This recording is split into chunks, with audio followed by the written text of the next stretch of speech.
Aprel ayı sanki səmanın gizli məktubudur. Hər bürc üçün fərqli cümlələr, fərqli duyğular yazılıb. Bu ay planetlərin düzülüşü bizə deyir ki, dəyişiklikdən qorxmaq əvəzinə onu qucaqlamaq lazımdır. Qoç üçün bu ay yeni başlanğıcların qapısı açılır. Daxilindəki enerjini düzgün yönləndirsə, həyatında sürətli irəliləyiş görə bilər.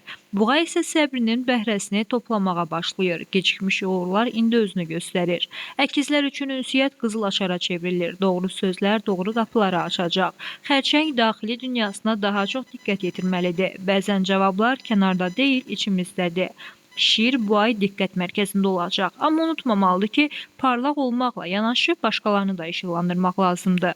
Qız üçün isə hər şey plan və nizamla bağlıdır. Amma həyatın sürprizlərinə də yer saxlamalıdır. Tərəzi balans axtarışında olacaq, xüsusilə münasibətlərdə. Əqrəb üçün emosiyalar dərinləşir. Bu həm güc, həm də sınaqdır. Ox atan yeni ideyalarla doludur. Risk etməkdən çəkinməsə, böyük qazanc əldə edə bilər. Oğlaq məqsədlərinə daha da yaxınlaşır, amma yorğunluğunu da nəzərə almalıdır.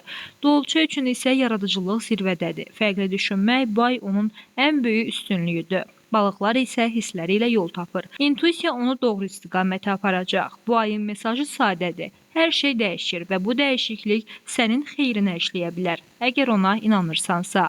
Leyla Səməndər, Yeni Azərbaycan TV.